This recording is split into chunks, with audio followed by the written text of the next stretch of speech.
এখন বাজে রাত 10:30 আর এখন আমরা কি খাচ্ছি?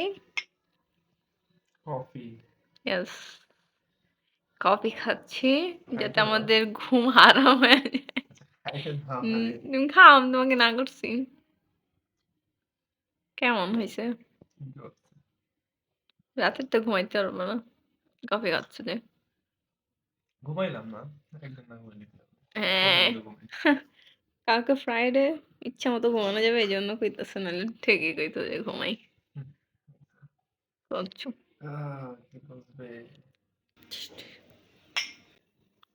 কলমটে জীবন কত কষ্টকর, কিভাবে বুঝবো? হুম, অনেক মজা হয়েছে, কফিটা অনেক টেস্টি। এটা হুম। কিন্তু এটা কিন্তু ইটালি থেকে আনা কফি, ইটালি থেকে আনা, অনেক টেস্টি। Cheers everyone.